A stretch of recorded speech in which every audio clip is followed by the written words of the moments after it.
President Trump has re-expressed his interest in Greenland. This time, the focus isn't just strategic, it's economic. What makes this icy, sparsely populated island so valuable? And is it even possible for the U.S. to purchase it? Well, we need Greenland for national security purposes. I've been told that for a long time. Beneath Greenland's frozen surface lies an economic treasure trove, rare earth minerals, vital for industries like electric vehicles and renewable energy. Its location near key Arctic trade routes gives it immense geopolitical and economic importance, offering a potential gateway to dominate global shipping in the future. But what would acquiring Greenland really mean for the U.S.? Could it reduce reliance on foreign resources, strengthen supply chains, or even shift the balance of global economic power? To find out, we'll examine Greenland's resources, the potential costs and benefits of such a bold move, and how it fits into the growing competition with nations like China and Russia. If you're curious about the economics behind these global power plays, make sure to like, share, and subscribe to Economy Explorer. Let's uncover the truth behind Greenland's economic potential, location, and strategic economic value. Greenland's location is not just strategically important, it's an economic goldmine. Positioned at the heart of the Arctic, the island's unique geography makes it a critical hub in the future of global trade. Arctic shipping routes are becoming increasingly accessible as climate change melts sea ice, creating shorter, more cost-effective pathways that could transform international trade. Greenland lies near the key transit zones of the Northwest Passage and the Northern Sea Route, which are rapidly evolving into major arteries of global commerce. Between 2013 and 2023, Arctic shipping routes saw a staggering 37% increase in activity. By connecting Asia, Europe, and North America directly, these routes slashed travel times by as much as 40% compared to traditional pathways like the Suez Canal. For example, the voyage from Shanghai to Rotterdam via the Northern Sea Route takes just 30 days, compared to 48 days using the Suez Canal. Such efficiency offers massive cost savings for shipping companies, energy transporters, and global manufacturers. Controlling Greenland would provide the U.S. with unmatched leverage over these routes.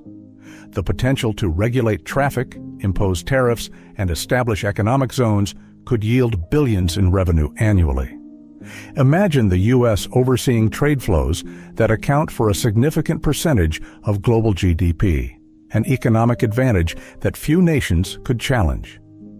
Additionally, strategic control over Arctic waters would allow the U.S. to dictate terms for nations relying on these routes, including China and Russia, which have heavily invested in Arctic exploration.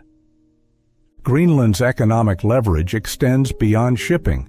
The Arctic region, including Greenland, is estimated to hold 13% of the world's undiscovered oil reserves and 30% of its undiscovered natural gas. These reserves are becoming more accessible as ice recedes, creating enormous opportunities for energy extraction and transportation. Greenland's proximity to these untapped resources could make it an ideal staging ground for energy infrastructure such as pipelines, storage facilities, and shipping terminals. Moreover, Arctic shipping and resource extraction aren't just about economic gains, they're also tied to technological advancements. As the race for Arctic dominance intensifies, investments in icebreaker ships, port facilities, and sustainable energy solutions could generate thousands of jobs and spur innovation in related industries.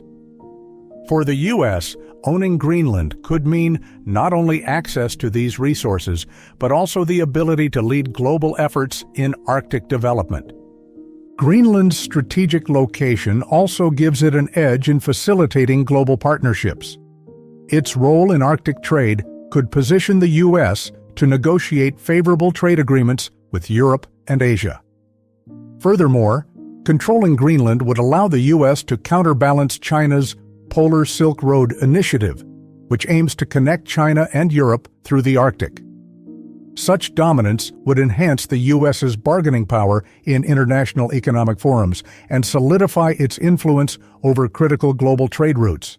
If the U.S. were to control Greenland and its surrounding waters, the financial potential is enormous.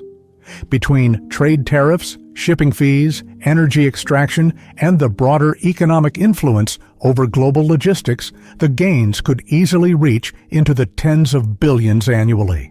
Greenland is not just an icy landmass at the edge of the map.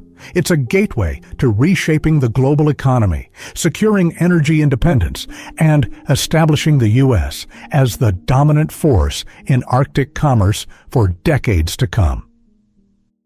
Natural resources. The economic jackpot. Beyond its strategic location, Greenland's untapped natural resources represent an immense economic opportunity. The island is estimated to hold 1.5 million tons of rare earth elements, critical minerals that play an indispensable role in the global economy. Rare earths are the backbone of modern industries, powering everything from electric vehicles and wind turbines to advanced electronics, smartphones, and cutting-edge defense systems like fighter jets and missile guidance technology. Without these minerals, the transition to a renewable energy future and the development of next-generation technologies would be nearly impossible. These resources aren't just valuable, they're absolutely essential for maintaining global economic competitiveness. Demand for rare earths has skyrocketed in recent years as countries race to electrify their transportation systems and invest in clean energy. However, there's a problem. China currently dominates the rare earths market, producing around 60% of the global supply and controlling nearly 85% of the processing capacity. This monopoly has allowed China to wield significant influence over the supply chain, giving it an edge in everything from pricing to geopolitical leverage. For the U.S., gaining control of Greenland's reserves could be a game changer. It would reduce reliance on Chinese imports and secure a stable supply of these critical minerals, ensuring the U.S. isn't vulnerable to market disruptions or export restrictions imposed by foreign competitors. A robust domestic supply of rare earths could also revitalize American manufacturing, fuel innovation, and support industries ranging from renewable energy to advanced defense technologies. In essence, Greenland's resources aren't just about economic opportunity, they're about national security and economic independence. Tapping into Greenland's rare earth deposits would also create ripple effects across the global supply chain.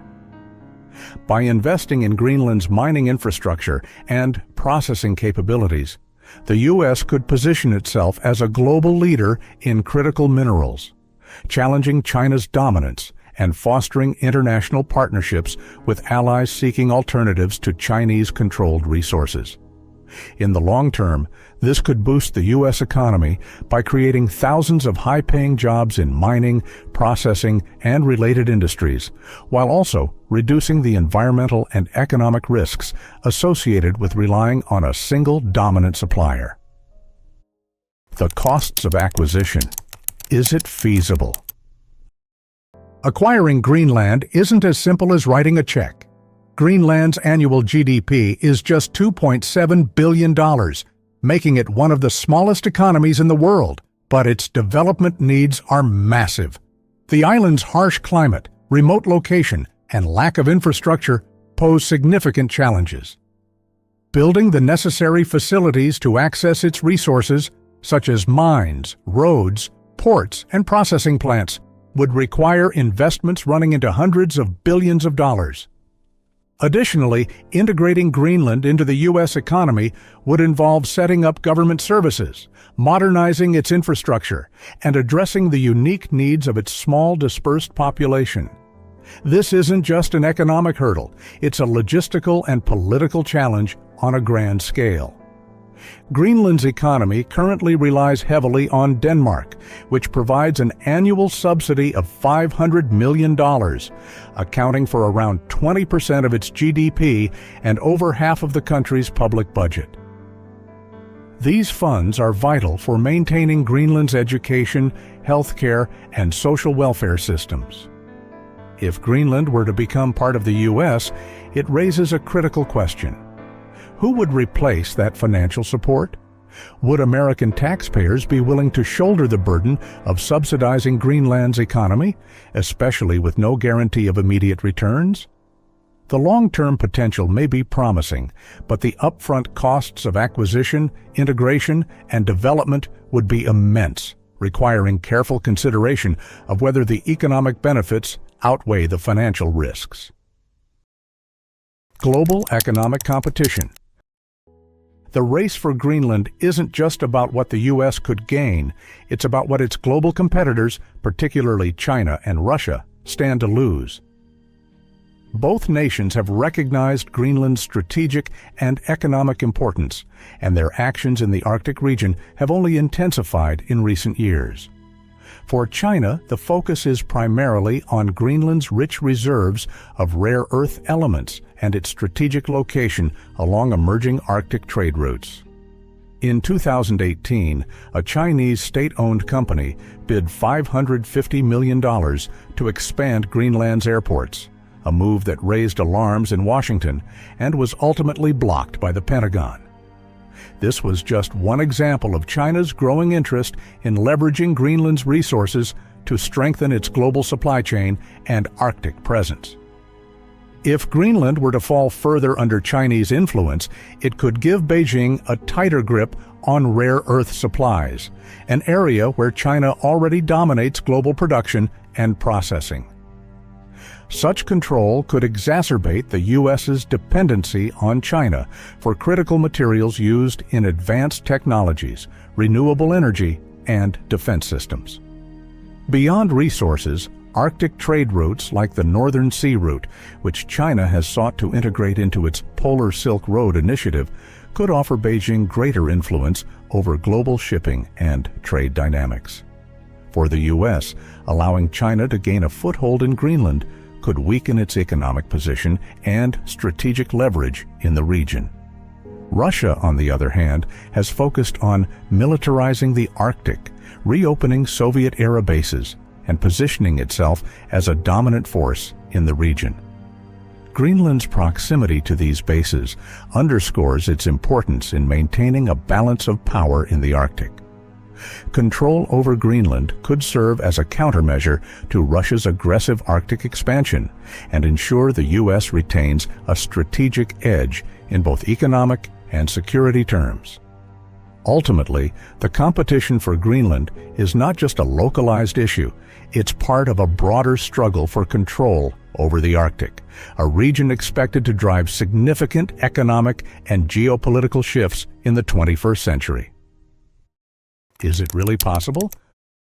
So, is it possible for Trump or any U.S. president to buy Greenland?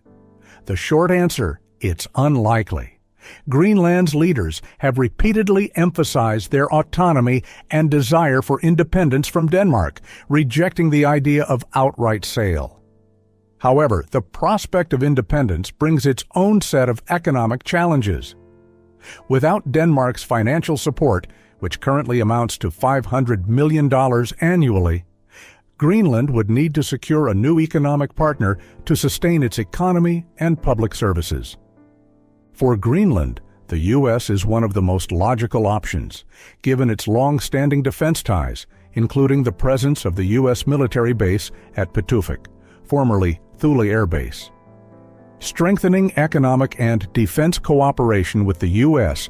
could provide Greenland with the financial stability it would lose from Denmark while allowing the U.S. to secure access to the island's resources and strategic location. Alternatively, Greenland could turn to China or the European Union, both of which have expressed interest in closer partnerships. For Trump, the real question isn't just, can the U.S. buy Greenland, but rather, how can the U.S. ensure that Greenland's resources benefit its economy? ownership may not be necessary if influence and strategic partnerships can achieve similar economic outcomes. By investing in Greenland's infrastructure, trade, and resource development, the U.S. could solidify its presence and mitigate the influence of rival powers without the complexities of outright acquisition. The economic truth. Greenland is far more than an icy outpost. Its untapped resources and strategic location make it a vital player in the global economy, with the potential to shape the future of industries ranging from renewable energy to global logistics. Whether or not the U.S. can buy Greenland, one thing is clear: whoever controls its resources and trade routes will hold a decisive advantage in the world economy. What do you think? Could Greenland ever join the U.S., or is influence the better path forward? Let us know your thoughts in the comments. And don't forget to like, share, and subscribe to Economy Explorer for more insights into the economics shaping our world.